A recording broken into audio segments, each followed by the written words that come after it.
perhaps the most memorable encounter I've had with anyone. So no, I think we're now living in 2030, whether we want to or not. And I think it's done a couple of things. One, it's allowed or pushed people that even if they were contemplating things but were a little nervous or concerned about it, those barriers have dropped and they've had to do it through necessity. Welcome to the Own Your Commerce podcast, where leading experts, brands, and innovators reveal strategies for e-commerce growth. I'm your host, Jay Myers, and this show is brought to you by Bold Commerce. Today, I have the pleasure of speaking with a veteran technologist who's been in the e-commerce trenches for well over a decade. Colin Bodell worked for Amazon, Groupon, and American Eagle before joining Shopify Plus last year as VP of Engineering. Today, he shares his view on Shopify's merchant-first approach, the democratization of commerce and data, and how merchants going direct to consumer can use data to really own the relationship with their customers.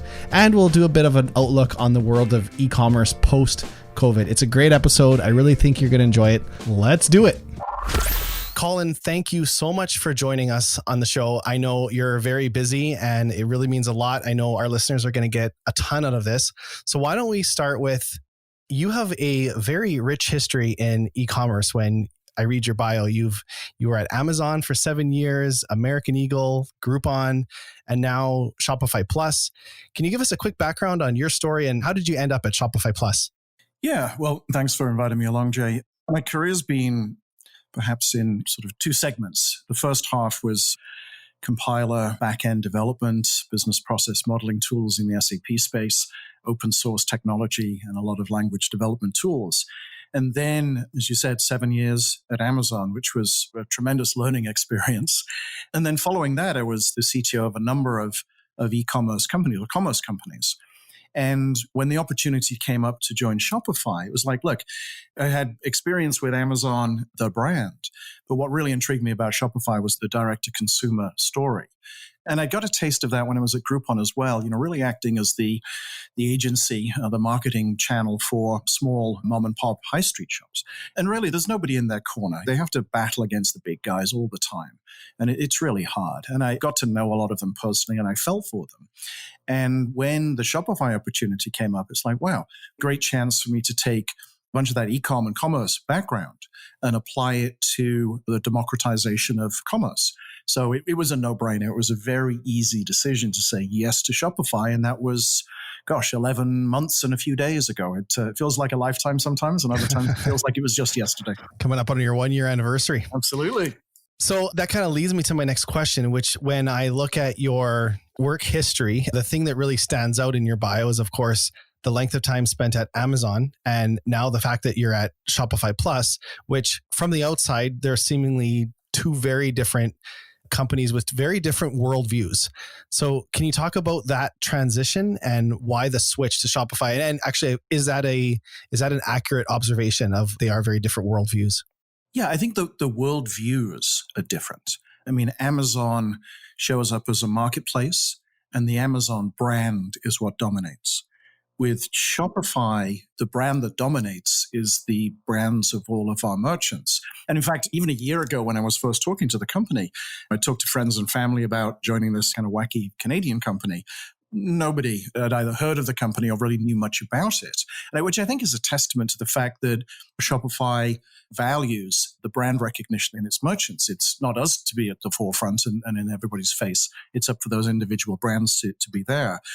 One thing that really does stand out, though, for me is both companies are staffed with tremendously bright people. I mean, the brightest people I've ever had the opportunity to work with in my career. I mean, I've worked with many fine people over the last 35 years or so, but really where the bar is set for performance engagement and really being thoughtful about the customer base, the merchant base that you're supporting is very high in both companies. But yeah, it's a different worldview, and none is either valid or less valid than the other. But I'm enjoying the Shopify worldview. Maybe I've got a deep streak of fairness through me that, I want to root for the underdog, and I'm thoroughly enjoying that. Well, you certainly would get that with your time at Groupon. I can understand Like that's a complete shift. I guess a question that then I would want to ask is, I would agree with the sentiment. Shopify helps protect the brand's individuality and their brand comes through.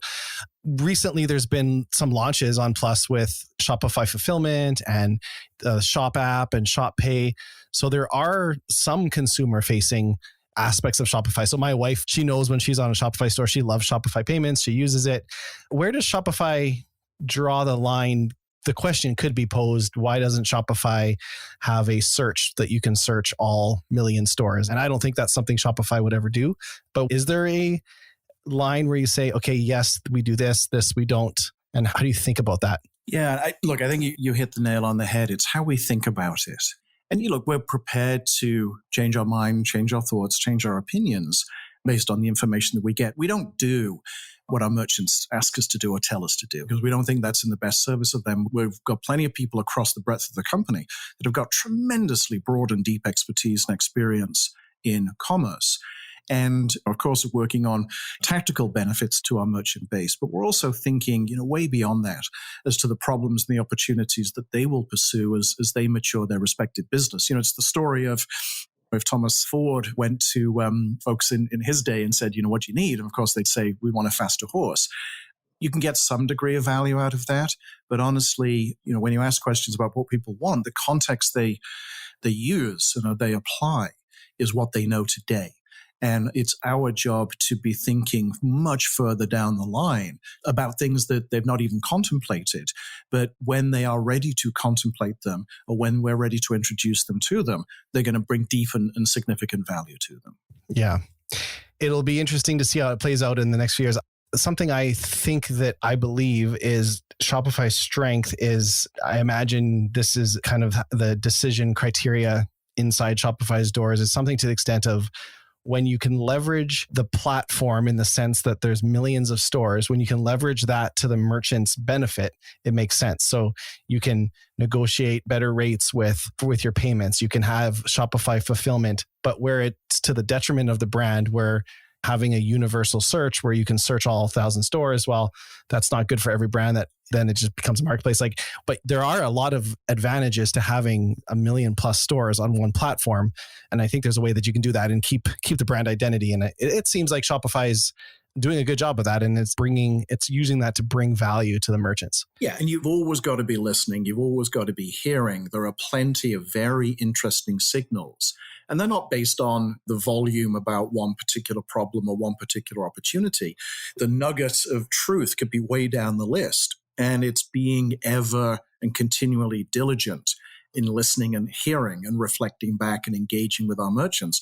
And that's one of the things that I was thrilled to find, even during my interview process with the company and then coming on board, how much merchant and partner relationship and engagement we have. And I really enjoy that. I have partners and merchants thank me for my time. My response is generally, oh no, thank you for your time, because you're helping me keep my brain fresh as to where are those challenges and opportunities. And then my job is to work with the team to go and solve as many of them as I possibly can. Mm-hmm. Where do you see Shopify Plus in the matrix of e-commerce options for brands? It's about a reinvention of what enterprise commerce means to those largest brands. We want to empower brands to get to market quickly, and no more importantly than at this time. We're talking now, it's the beginning of October 2020. Nobody could have imagined how difficult and challenging this year was going to be in so many different attributes and factors. But one thing has been very clear, that the demand to be able, for our brands, for our merchants, to meet the needs of their customers in different ways than perhaps they'd originally contemplated, and to do that very fast, we've been able to live up to that. And it's caused, a significant acceleration in terms of engagement and support and assistance. And from time to time, making stuff up on the fly, but doing it in a way that helps our merchants and helps us learn, and then we can double down on that in the future. And there's a range of brands that are on Plus. I mean, there's very well-known and respected household names, Allbirds. We did a deal with Heinz in the UK. I mean, Heinz, over at least 100 years of their business, have always distributed through stores and through warehousing. They've not been a direct-to-consumer company. And the fact that they, such an august and well-known and well-respected brand, were willing to place their trust and confidence in us to do some direct-to-consumer experiments as they were struggling and engaging with the change of the market dynamics with COVID, I think is great. So, and another, Peloton and tremendous success there, Gymshark as well, Staples up in Canada, giving them the tools that they need to deliver a seamless commerce experience. It's no longer a nice to have. I mean, it is a business imperative. And I don't think we're going to go back to the old world. And I don't mean that in a pejorative sense. I think a lot of the experiences and experiments that have been run have validated that great businesses can be conducted exclusively in an e-commerce realm, in a direct-to-consumer realm, to meet the challenges that we're all experiencing. Yeah, because if you go back over 100 plus years ago, essentially everyone was direct to consumer. It was the farmers markets, it was the local stores. And that's where distributors came in and got between those brands and their customers with lucrative offers of large POs. And so was born the box stores and everything else. And now internet and technology has given the power back to those brands to have the relationship directly with the customer. So you believe that's here to stay. That was a test and it's not going back. This is the new model. Look, I think you hit the nail on the head. I think D2C is the model. There are very successful companies that have driven cost to the floor, but at the expense of that personalized relationship. Look, if you lived in a little village in the middle of England where I grew up, but several hundred years ago, you'd go down to your local village and you'd go meet the butcher and the baker and the fishmonger, and you'd make your purchase and you had a relationship. And there was not just the commerce relationship, but there was also the social and the personal relationship. And when you got to have a good relationship with the fishmonger and he or she knew that you were going to come in each Friday to buy fish and they learned what you liked, then that would influence how they would go out and which fishing hole they would go to and the volume of fish they would intend to catch. And that's the very early days of personalization and recommendations. So we may have, as an industry, sort of cast them in a different light today. But the reality is people value, I believe strongly, that people value, that low friction ease of satisfying their needs. But there's also tremendously high value in those personalized and close relationships. I think that's something as humans that we crave. So there is a time and a place for the race to the floor in terms of cost, but there's also a very good time and a place for those familiar, recognized, effective brands to stand up and to be bullish and to be loud and to not only build new relationships, but extend the ones they already have. Yeah, I think that's one of the biggest opportunities that might not be so clear with D2C is the data play. Like, because you have that direct relationship with your customer, you have the data on that customer, you know that customer intimately, where if you just sold all your products to a distributor, then you don't know how happy that customer, you have no relationship. So the data is really, really key. Well, and just on that point, you again, spot on, because the larger marketplace aggregators, those data are insanely important and insanely valuable. But they know that if they share all of those data with individual merchants that sell in their marketplace, then they lose a degree of control and power. So they want to keep those data close to themselves. Where at the other end of the spectrum, we believe that those data belong to the individual merchants, and it is to their benefit to consume those data, to extract actionable insights from those data and apply it then to the improvement and the betterment of their business and the relationship with their customers.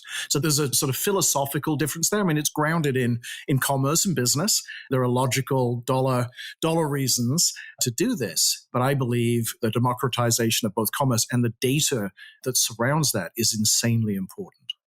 What are some, given your product background, what are some of the big challenges you see in e-commerce as an industry as it relates to product? Well, I'll be a broken record on the fact that I think data is a huge aspect for that. And not just data. When I've worked at large companies in the past, I would have a data science team. And they could get in and they could write SQL, and they had ML and AI-based systems, and they could divine an awful amount of knowledge and actionable insights from those data. most merchants don't have that power, that don't have that privilege.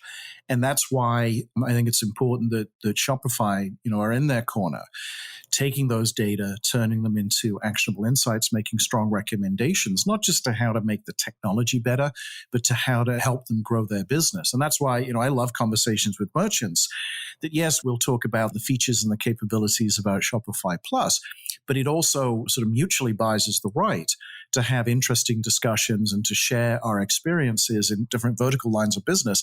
I was at American Outfitters for a while, so I've got a passing set of experiences with vertical retail apparel, and I've engaged with a number of Shopify merchants that I've been able to leverage some of that background and experience to help them brainstorm some business initiatives way distant from the technology that we license to them, but nevertheless of extremely high value. So I think that the data one is huge. The other one is just speed to market and the ability to react. And if you can indulge me, I'll tell you a quick story in that regard. A few years ago, a company I was working with, the CMO came to me and said, "Hey, we're launching a new brand or sub-brand, and we want to do a pop-up store, a pop-up website that is still associated with our primary brands, but it's going to have potentially, a different voice. It's going to be a little bit more quirky. It's going to engage and relate to customers a little differently. How long will it take you to set that up for us?" And I said, "Well, we can do that never." And maybe that was a little tongue in cheek, but what I really meant with that is the e-commerce platform that we had then licensed and had in place for a number of years. For me to go in and do something so, quote unquote, seemingly straightforward was actually a task worthy of Hercules. There's so much complexity to dig into to do something that was even vaguely simple. So, and this is before I really knew much about Shopify, but I said, there's this company, Shopify, and they do this kind of sort of thing. You can set up a store pretty quickly.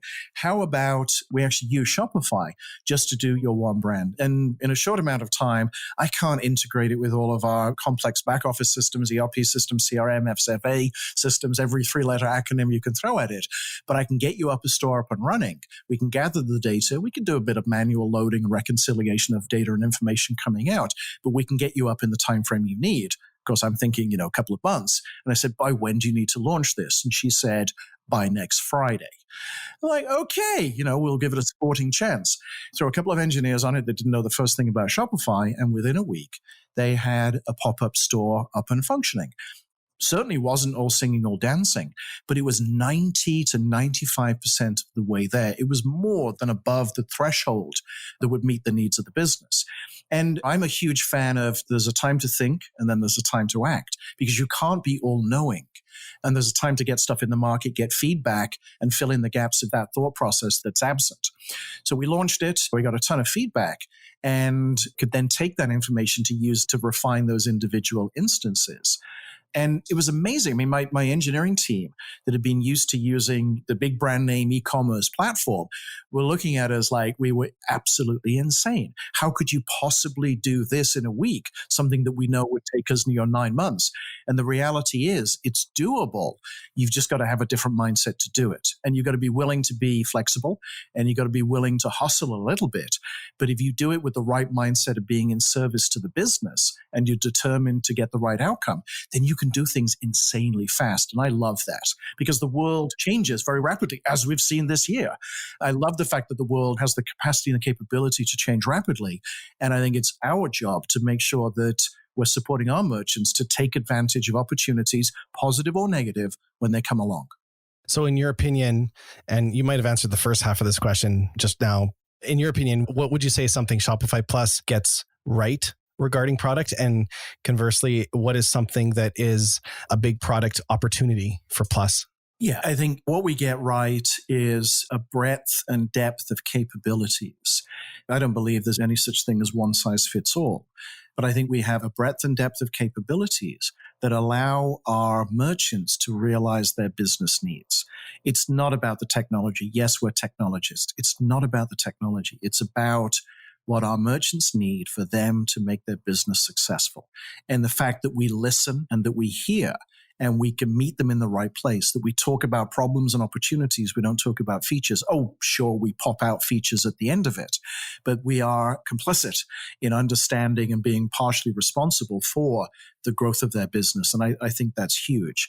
And then where are the areas and the opportunities for us to grow? I mean, they're legion. We're at the beginning of this journey. I mean, and the world is at the beginning of this journey. The penetration 12 months ago of e-commerce in the world, of all commerce, was like 17%, plus or minus a couple of points, whichever study you look at. That's rocketed over the last few months through necessity, and it isn't going to go back.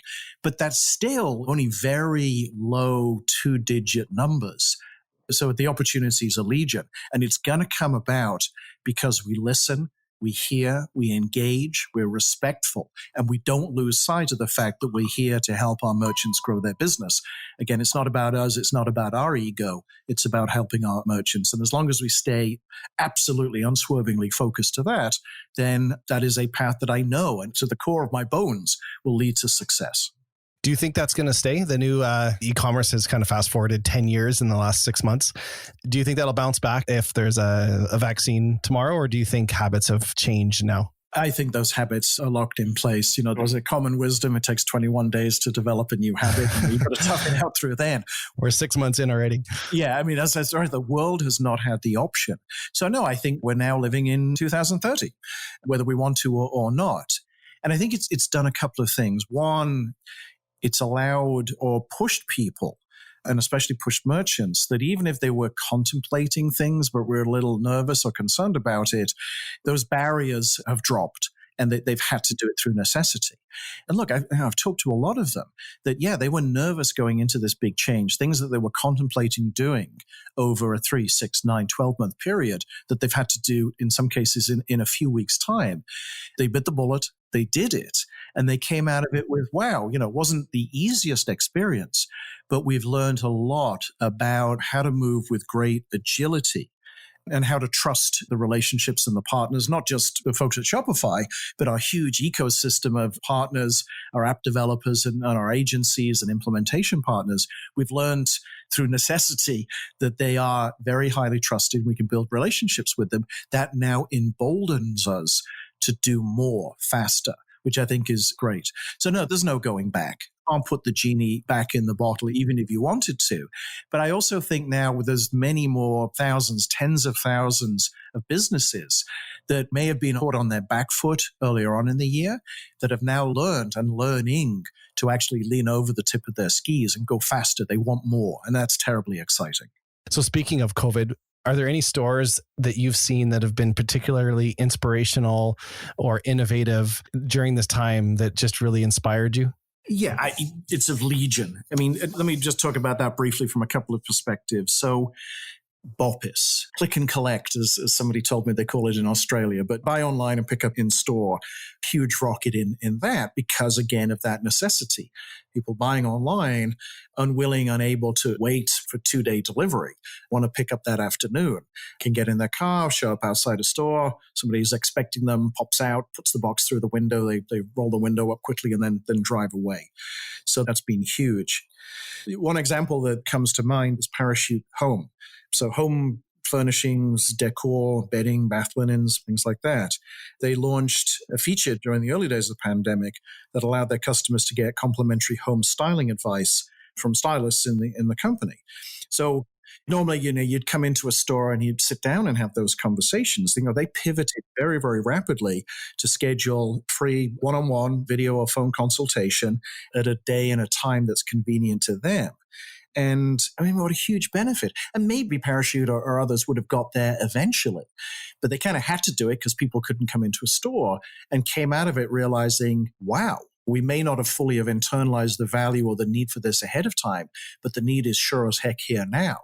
And now that people have engaged and had the benefit of that and have found it really efficient and really, really effective, word of mouth is spreading like crazy and more people are signing up for that service. So it helped them realize that, look, I'm sure they understood that there was a business opportunity there. They hadn't yet pulled the trigger. They did it through necessity. And now it's emboldening them to go on and do more. And I would be willing to guarantee when COVID is over, they'll still offer that service. I would be surprised if they did not. And I'm noticing the same things too. The businesses are adding new models, and I don't think it's temporary. I think they're here to stay. I was just talking earlier today on a different podcast about we see ice cream stores who would have closed, but now offering ice cream subscriptions and things like that, like to stay in business. And now that they can open back up there, that's just another revenue stream for them. So yeah, it's a little sad to say, but it's been, I think, an overall beneficial, COVID has been a beneficial forcing function. There are always those, those early adopters, you think of Gordon Moore and so the crossing the chasm and things like that. There's always those early adopters that will lean over their skis and do innovative things. But getting across the chasm and getting to that large set of adopters can be challenging. I think this has been a forcing function to push people over the chasm faster than they ever would have expected. But it's not been an unpleasant experience. It may not have been the most pleasant experience, but I think it's been a good forcing function. And I think we'll look back. Clearly, it's been such a disruptive time for history. But I think for commerce, we'll look back in a few years' time and say, yeah, it was a bad time, but it was the worst of times, it was the best of times. I never thought I'd call Dickens in a podcast. But I mean, yeah, it's bad times. But out of it, I think has come an awful lot of good. And it's sustainable good with good longevity. Absolutely. You can think about every area of society it's forced, whether that's how we do school, how we do work, how we do play, how we appreciate family time. It's literally all this. There's a ton of good that has come from it for sure. I fully believe that. What's the future hold for Shopify Plus? What are you most excited about? A number of things. We've got, 6 hours to talk right now? There's a number of things. I mean, look, for me, first and foremost, it's the engagement with our merchants. Everybody's got a unique story, a fascinating story of how they've been able to triumph or have managed to sort of make sense of what's been going on. But, off the top of my head, a few things. We made an announcement a few weeks ago that John Wexler has joined Shopify Plus as VP of our Creator and Influence program. And at some point, I'm sure John will educate me as to what that means. But the point being, John was general manager of the Adidas Yeezy line and was with Adidas for many, many years and built tremendously strong relationships with influencers and celebrities in the footwear space. And I think, look, I'm thrilled that John has joined us first and foremost. But secondly, it's what it means. It means that we are day by day accumulating absolutely unimpeachable world-class talent to come into Shopify and to leverage their then position in the company to be able to speak to, in John's case, folks in the apparel space, in the footwear space, first and foremost. That's what he knows very, very deeply. Certainly the apparel space, but then also the value of influencers and celebs in terms of brand definition, in terms of marketing presence, in terms of communication. That, to me, that is the tip of the iceberg. The fact that we can attract folks of John's caliber that believe that, and I've chatted to him about this, that being at Shopify gives him the largest platform to amplify his voice, his thoughts and opinions in service to those merchants. So I think that's tremendously good. And then, look, international is going to be important to us. Canada has been the forming ground for Shopify. North America is our home territory. But the reality is we play on a world stage. Our merchants play on a world stage. Plus merchants actually play on a world stage. And we want to ensure that it is easy. It is push button easy for them to be able to say, yeah, we're going to go beyond the borders of, well, certainly US and Canada, predominantly one language, but Mexico as well. One or two languages, nicely formulated sort of tax and legal requirements to go in across multiple countries around the world, take our brands, take our presence internationally. We trust and we also need Shopify to be there, to be our agent, to be our channel, to be able to do that. And I think that's huge. This year, we helped launch the Australian website for Jenny Craig and Comme des Garçons, the fashion brand out of Japan. So the fact that we can help our merchants go into territories, go into countries that they never would have even thought of beforehand, creating those opportunities for them, I think is huge. And it sort of whetted our appetite to do more of that. And then the other end of the spectrum, some of the, well, say the weird and wacky, maybe not, but augmented reality. You know, we've got the capability to, for customers, end user customers, to view augmented reality capabilities on their website. So we're always paying attention to what a new emerging technologist. And although we're staffed very heavily by technologists, it's not technology for technology's sake. It's always maintaining the fundamental, what are the business problems and opportunities that our merchants are struggling with or want to pursue now and in the future? And how can we meet them, not only meeting their needs immediately and tactically, but how can we really listen to them and hear what they're saying, and making sure that when they've matured their business to a certain degree, we're ready with the products and the services and the capabilities to help them go to the next level and the next level and the next level ad infinitum. It's certainly an exciting time. You think as far as e-commerce is now, when you think about it, we're really in the infancy stages still. These are the early days, as advanced as we think we are. I want to jump into our lightning round here because I don't want to run out of time. I want to fire off a few quick questions before we end here. I don't know if you've read these ahead of time or not, but I've not, so this is going to be exciting. Okay. Are you ready? Yep, go. Here we go. What's one pet peeve you have when you shop online besides when a store isn't using Shopify? Lousy search. Yes, I would agree with that one. Oh, yeah. Well, and lousy search where I put in a search term and I know they've got what I need, and they over-index into recommendations, personalization, and try and nudge other things at me. It's like, good grief. Recognize the fact that I'm spearfishing right now, not browsing. Give me what I need. So that is a constant and pet peeve. I like it. What's one e-commerce trend you're most excited about? Oh, good grief. Only one? We have an hour to talk about this one. Just one. Faster. Just that ability to be able to react to need and challenge, and to be able to spin on a dime and do amazing things. If somebody a year ago had said to me, oh, we're going to have this global pandemic and everybody's going to be spinning on a dime, of course I wouldn't have believed it. And having seen it in action just blows my mind every day. That's super exciting. Yeah. What's any piece of advice you can give a merchant trying to go from 100 to 1,000 and then 1,000 to 100,000 orders? Pay attention to your data. Ask it really good questions, because if you don't, it's garbage in, garbage out. Ask it really good, thoughtful questions. Take the output, and the output doesn't tell you what to do, but it will inform your decision-making process. But data is your friend. Have an amazingly great relationship with your data. What's your favorite thing about your job? I get to work from home permanently.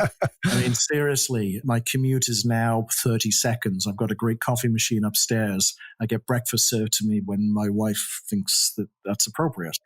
But yeah, no, that ability to work from home. Now, there's a contraside to that, which is I miss the immediacy of personal and corporeal relationships. But no, the work from home is great. Plus, I've lost 40 pounds because I'm not sitting on airplanes all the time eating lousy airline food. So that's got to be a benefit as well, right? Yeah, well, I don't know. I'm the opposite. I think I've gained 20 pounds because the fridge is right outside my door here. So I don't know. I guess you could be in either camp. Okay, so we have a lot of merchants and who are business leaders or running a business. Do you have a favorite leadership quote or advice or something that you live by that has impacted you?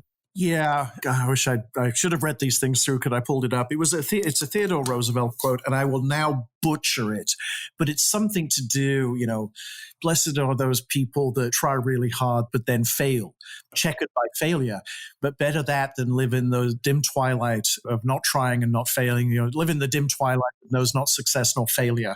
Give it a try.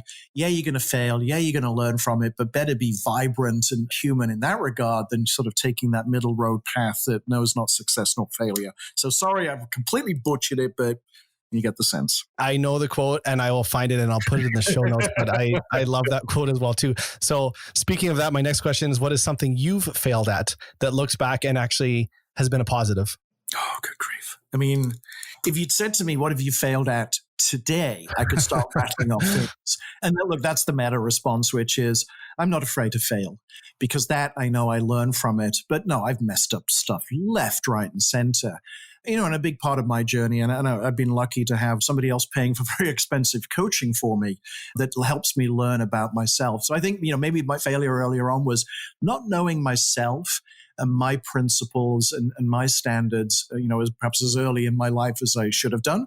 I can't go back and change that, but I've had a bunch of expensive coaching and people pushing me and prodding me to be thoughtful about that to help me be a better person. And it's my objective that every day I'm a little bit better today than I was yesterday. And guess what? Tomorrow, I'm just going to be that little bit better through experience and engagement. So it's not quite a direct answer to your question, but it was good. I like it.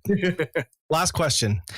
Besides sales and revenue, what is a North Star key metric that merchants should pay attention to when they're running their store? Well, I was going to say, be prepared to fail, expect to fail, and try lots of different things. I mean, not willy-nilly, not randomly, be thoughtful about it. Know your entry strategy, know your exit strategy. Know when it's time to pull the plug on a particular idea, on a particular business, on a particular career, if necessary, and hold to that. I've had too many friends that have mortgaged their houses, burnt through credit cards, just because, one more day. There are always plenty of other ideas out there. Know your entry, know your exit, and know that there's always another day for you to go and take the benefits of your prior learnings and go and apply it and go be successful. Yes. The only thing worse than failing fast is failing very, very slowly. Indeed. Yes. Death by 1,000 cuts. Yes. Colin, thank you so much for coming on. This was really a pleasure and I think a very insightful conversation.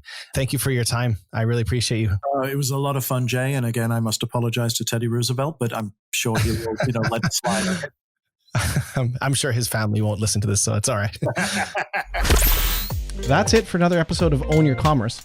If what you've heard has helped you in any way, I'd love it if you leave us a review in iTunes or Spotify or wherever you listen to your podcast.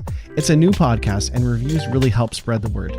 And if you know someone you think that might benefit from this podcast, share it with a friend. If you'd like to learn more about Bold, visit boldcommerce.com. You can view all our past episodes, and if you have a story you'd like to tell, we'd love to have you on the show.